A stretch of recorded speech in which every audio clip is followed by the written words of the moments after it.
નમસ્કાર.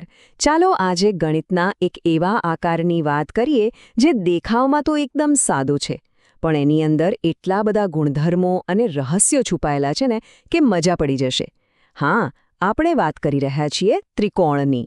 તો તૈયાર છો ને? ચાલો શરૂ કરીએ. 3 બાજુઓ, 3 ખૂણા. લાગે કે આમાં વળી શું સમજવાનું? આનાથી સહેલું તો શું હોય? પણ શું ખરેખર એવું છે? તમને ખબર છે કે આ સાદા દેખાતા આકારમાં એવા નિયમો છુપાયેલા છે જે આપણી આસપાસની દુનિયાને સમજવામાં મદદ કરે છે? ચલો આજે એના જ રહસ્યો પરથી પડદો ઉઠાવીએ. ઓકે, તો સૌથી પહેલાં ચાલો એકદમ બેઝિક વાત કરી લઈએ. ત્રિકોણ એટલે શું? સિમ્પલ, 3 લીટીઓથી બનેલી એક બંધ આકૃતિ. જ્યાં આ 3 લીટીઓ ભેગી થાય એને કહેવાય શિરોબિંદુ, અને એમની વચ્ચે જે બને એ છે ખૂણા. બસ આટલું જ. એકદમ સરળ ખરું ને? પણ બધા ત્રિકોણ કંઈ એકસરખા નથી હોતા. એમના પણ અલગ અલગ પરિવાર હોય છે, એમ સમજો. આપણે એમને 2 રીતે ઓળખી શકીએ. એક, એમની બાજુઓની લંબાઈ પરથી, જેમ કે સમબાજુ, એમાં 3 બાજુઓ સરખી, અથવા વિષમ બાજુ, જેમાં 3 અલગ અલગ. અને બીજી રીત છે એમના ખૂણાના માપ પરથી, જેના આધારે એ લઘુકોણ, કાટકોણ કે પછી ગુરુકોણ ત્રિકોણ કહેવાય છે. ઠીક છે, તો આપણે ત્રિકોણનો બહારનો દેખાવ તો સમજી લીધો, પણ હવે અસલી મજા તો એની અંદર શું છે એ જાણવામાં છે. ચાલો હવે ત્રિકોણની અંદરની કેટલીક ખાસ રેખાઓ પર નજર કરીએ. સૌથી પહેલી છે મધ્યગા. જુઓ, એનું કામ બહુ જ ચોક્કસ છે. એ શું કરે? કોઈ પણ એક ખૂણાથી શરૂ થાય અને સીધી સામેની બાજુના બરાબર સેન્ટરમાં, એટલે કે મધ્યબિંદુ પર જઈને મળે. બસ એનું કામ છે સામેની બાજુના 2 સરખા ટુકડા કરી દેવાનું. એકદમ મિડલ પોઈન્ટ શોધવાનું કામ. અને હવે આવે છે વેધ. વેધ એટલે સિમ્પલ ભાષામાં ત્રિકોણની હાઇટ, એટલે કે ઊંચાઈ. વિચારો, આપણે કોઈની હાઇટ માપવી હોય તો એને કહીએ કે ભાઈ એકદમ સીધો ઊભો રહે, ખરું ને? વેધનું કામ પણ બસ એ જ છે. એ શિરોબિંદુથી સામેની બાજુ પર એકદમ સીધી લીટી દોરે છે, એટલે કે બરાબર 90 ડિગ્રીનો ખૂણો બનાવે છે. હવે અહીંયા જુઓ, આ બંને વચ્ચેનો તફાવત એકદમ સ્પષ્ટ થઈ જશે. ડાબી બાજુ છે મધ્યગા. એનું ધ્યાન ફક્ત સામેની બાજુના મધ્યબિંદુ પર છે. એને ખૂણા સાથે કોઈ લેવા દેવા નથી. પણ જમણી બાજુ જુઓ, એ છે વેધ.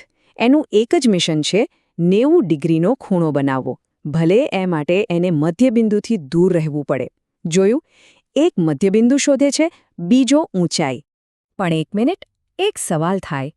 શું આ વેધ એટલે કે ઊંચાઈ હંમેશા ત્રિકોણની અંદર જ હોય? લઘુકોણ ત્રિકોણમાં તો એવું જ હોય છે, પણ જરા અહીં જુઓ. ગુરુકોણ ત્રિકોણના કેસમાં એની સાચી ઊંચાઈ માપવા માટે વેધ ત્રિકોણની બહાર નીકળી જાય છે. છે ને કમાલની વાત? આ ત્રિકોણની એકદમ અનોખી ખાસિયત છે. ચાલો તો હવે બાજુઓની વાત પતી. હવે ફોકસ કરીએ ખૂણાઓ પર. અને એમના પણ કેટલાક એવા પાક્કા નિયમો છે ને જે ક્યારેય બદલાતા નથી. ચાલો એને સમજીએ. પહેલો નિયમ છે બહિષ્કોણનો. નામ થોડું અઘરું લાગે, પણ વાત એકદમ સહેલી છે. જો ત્રિકોણની કોઈ પણ એક બાજુને જરાક આગળ લંબાવો તો બહારની બાજુ એક ખૂણો બનશે, બરાબર? બસ એને જ બહિષ્કોણ કહેવાય. અને નિયમ એવો છે કે આ બહારના ખૂણાનું માપ ત્રિકોણની અંદરના જે 2 ખૂણા એનાથી સૌથી દૂર છે એ બંનેના સરવાળા બરાબર જ હોય છે, હંમેશા. ઓકે, તો બહારના ખૂણાની વાત તો સમજાઈ ગઈ.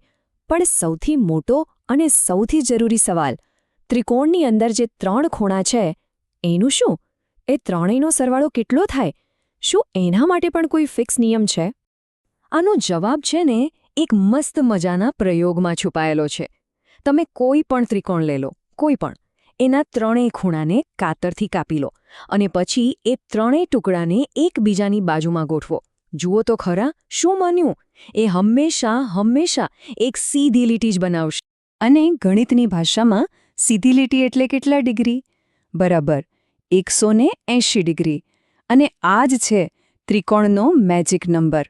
ત્રિકોણ ભરે ગમે તેવો હોય, નાનો, મોટો, જાડો, પાતળો, એના અંદરના 3 ખૂણાનો સરવાળો કરશો ને તો જવાબ હંમેશા 180 ડિગ્રી જ આવશે.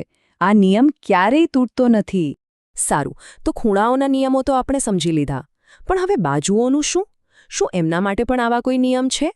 કે પછી ગમે તે માપની 3 લીટીઓ ભેગી કરીને ત્રિકોણ બનાવી શકાય? ના, એવું નથી. બાજુઓ માટે પણ કેટલા ખાસ નિયમો છે. ચાલો જોઈએ. ખાસ કરીને 2 પ્રકારના ત્રિકોણમાં તો બાજુઓ અને ખૂણા વચ્ચે એકદમ પાક્કી દોસ્તી છે. પહેલો છે સમદ્વિબાજુ ત્રિકોણ. એમાં જે 2 બાજુઓ સરખી હોય ને એની બરાબર સામેના 2 ખૂણા પણ સરખા જ હોય. અને બીજો છે આપણો હીરો, સમબાજુ ત્રિકોણ. એમાં તો બધું જ સરખું, ત્રણેય બાજુઓ સરખી અને ત્રણેય ખૂણા પણ સરખા. અને એ કેટલા હોય? હંમેશા 60 ડિગ્રી. ચાલો એક નાનકડો વિચાર કરીએ. હું તમને 3 અલગ-અલગ લંબાઈની પેન્સિલ આપું. તો શું તમે એ ત્રણેયને જોડીને હંમેશા એક ત્રિકોણ બનાવી જ શકશો? કે પછી એવું પણ બને કે એ ત્રણેય ભેગી જ ન થાય? આની પાછળ પણ એક નિયમ છે. અને જવાબ છે હા. એની એક બહુ જ જરૂરી શરત છે. એને કહેવાય છે ત્રિકોણની અસમતા. નિયમ બહુ જ સિમ્પલ છે. કોઈ પણ 2 બાજુની લંબાઈનો સરવાળો કરો તો એ હંમેશા ત્રીજી બાજુ કરતાં વધારે જ હોવો જોઈએ. જો એવું ન થયું તો એ ત્રણેય છેડા ક્યારેય ભેગા જ નહીં થાય અને ત્રિકોણ બનશે જ નહીં. આ તો જાણે ત્રિકોણ બનવા માટેની એન્ટ્રન્સ એક્ઝામ જેવું છે. અને હવે આપણે આવી ગયા છીએ આજના વિશ્લેષણના ગ્રાન્ડ ફિનાલે પર. એક એવો નિયમ, એક એવો સૂત્ર જે કદાચ ગણિતનો સૌથી પ્રખ્યાત નિયમ છે. એક એવો નિયમ જેણે દુનિયા બદલી નાખી. અને આ નિયમ ફક્ત અને ફક્ત કાટકોણ ત્રિકોણ માટે જ છે. તમે સાચું સમજ્યા. આ છે પાયથાગોરસનો પ્રમેય.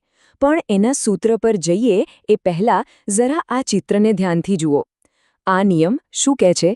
એ કહે છે કે કાટખૂણાની સામે જે સૌથી લાંબી બાજુ છે, જેને આપણે કર્ણ કહીએ છીએ, એના પર જે ચોરસ બને છે એનું ક્ષેત્રફળ બાકીની 2 નાની બાજુઓ પર બનેલા ચોરસના ક્ષેત્રફળના સરવાળા જેટલું જ હોય છે. કેટલું સુંદર અને સરળ છે નહીં? અને આ જે સુંદર સંબંધ આપણે જોયો એને જ ગણિતની ભાષામાં આપણે આ રીતે લખીએ છીએ: a² + b² = c². અહીં યાદ રાખજો, a અને b એ 2 નાની બાજુઓ છે જે કાટખૂણો બનાવે છે.